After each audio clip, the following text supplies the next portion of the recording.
12 April 2025 রয়েছে হনুমান জয়ন্তী।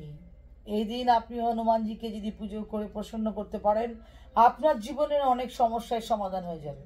হ্যাঁ, 2025 হচ্ছে মঙ্গলের বছর এবং মঙ্গলের অধিপতি হচ্ছে হনুমানজি।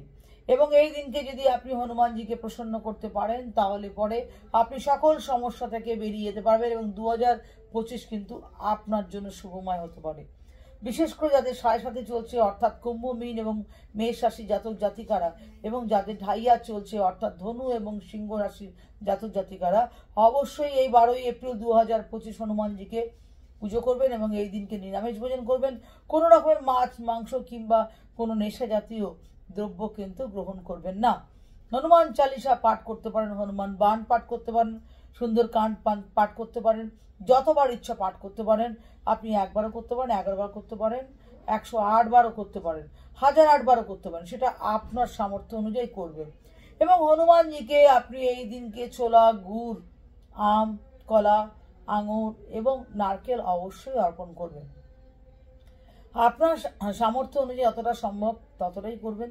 এবং অবশ্যই হনুমানজিকে মিষ্টি পান অর্পণ করবেনই করবেন। যারা অনেকদিন ধরে কোর্ট কাছারি কেস নিয়ে ঝুলছেন, অনেক দিন ধরে আপনি কোনো কেস আটকে আছে, কোনো কিছুতে রায় হচ্ছে না, তাহলে অবশ্যই হনুমানজিকে হনুমান জয়ন্তীর দিনকে প্রত্যেক মঙ্গলবার দিন করে মিষ্টি পান অর্পণ করুন। 2টি করে মিষ্টি পান অর্পণ করবেন, একটি হনুমানজিকে অর্পণ করে আসবেন এবং আরেকটি আপনি নিজে গ্রহণ করবেন এবং তার কাছে মনস্কামনা করবেন যাতে আপনার এই সমস্যার সমাধান হয়ে যায়।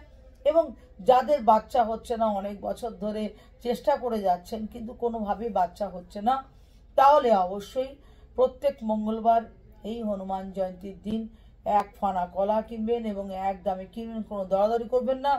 1 ফলা কলা কিনে এবং একটু তার সাথে নারকেল কিনে লাল কাপড় 1.5 মিটার, অর্থাৎ 1.5 মিটার না, 1 মিটার, 1.25 মিটার নেবেন। তার মধ্যে কলাটা, নারকেলটা এবং অরেঞ্জ যে সিঁদুর, মেটে সিঁদুর বলা হয়, সেই সিঁদুরটা নেবেন এবং তার মধ্যে একটা তুলসী পাতা দেবেন, দিয়ে সেটা কি বেঁধে হনুমানজিকে অর্পণ করে আসবেন। পারলে প্রত্যেক মঙ্গলবার দিন করবেন, অন্তত পক্ষে 41টা মঙ্গলবার এইভাবে করুন। দেখবেন হনুমানজি আপনার জীবনে অবশ্যই আপনার যে কমতিটা রয়েছে, যে বাচ্চার আকাঙ্ক্ষাটা আপনার মধ্যে রয়েছে, সেই বাচ্চা কিন্তু আপনি অবশ্যই প্রাপ্ত করবেন। এবং অবশ্যই যারা অনেক দিন ধরে অর্থনৈতিক সংকটে রয়েছেন, কোনো রকমের তারা লোন থেকে বেরিয়ে আসতে পারছেন না, ঋণের পর ঋণ হয়ে যাচ্ছে, কিংবা ইনকাম করলেও টাকা ধরে রাখতে পারছেন না, কিংবা অর্থনৈতিক কোনোভাবে গ্রোথ হচ্ছে না, তারা অবশ্যই হনুমান জয়ন্তীর দিন একটি লাল কাপড় নেবেন এবং 1.25 মিটার অর্থাৎ 1 মিটার নেবেন, লাল কাপড় নেবেন, তার মধ্যে 250 চাল, 350 কালো উড়দ ডাল এবং অরেঞ্জ সিঁদুর এবং 5টা 1 টাকার কয়েন তার মধ্যে বাঁধবেন এবং সেটিকে পুঁটলি বাঁধবেন। বেঁধে হনুমান চালিসা আপনি 1 বার, 9 বার, 11 বার, 28 বার বা 108 বার, যতবার আপনার পক্ষে সম্ভব আপনি ততবার পাঠ করবেন এবং তারপর আপনি আপনার মনস্কামনা করে ওই যে জিনিসগুলো রয়েছে সেগুলো হনুমান মন্দিরে গিয়ে দান করে আসবেন। দেখবেন এটি করার পরে আপনার জীবনে যেসব সমস্যাগুলো রয়েছে সেগুলো থেকে আপনি বেরিয়ে আসার পথ কিন্তু আপনি অবশ্যই পাবেন।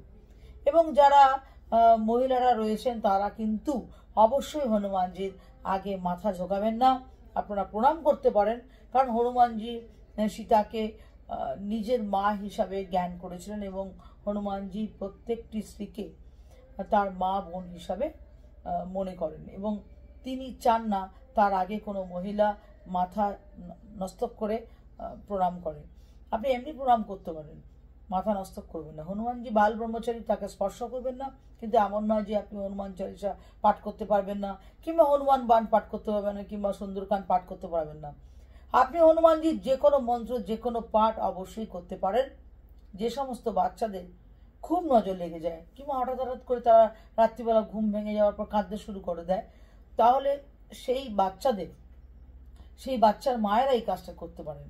হনুমান জয়ন্তীর দিনকে 11 বার হনুমান চালিসা পাঠ করবেন এবং 11 বার হনুমানজির একটি মন্ত্র ওং হাং হনুমতায় নমঃ 11 বার পাঠ করে 3 বার একটি নতুন জলের বোতল নিয়ে আসবেন, একটা সিল করা বোতল নিয়ে আসবেন, সেটাকে ভেঙে তার মধ্যে 3 বার ফু দেবেন তারপর সেই জলটা বাচ্চাকে প্রত্যেকদিন খাওয়াতে থাকুন। দেখবেন বাচ্চার উপর যদি কোনো নজর দোষ থেকে থাকে কিংবা বাচ্চার উপর যদি কোনো রকমের হাওয়া লেগে থাকে তাহলে কিন্তু সেটা আস্তে আস্তে কমে যাবে।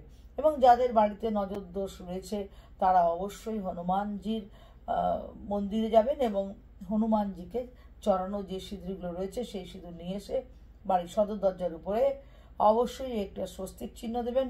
এতে দেখবেন আপনার বাড়িতে দেখবেন কোনো কুনজর আসতে পারবে না। নমস্কার।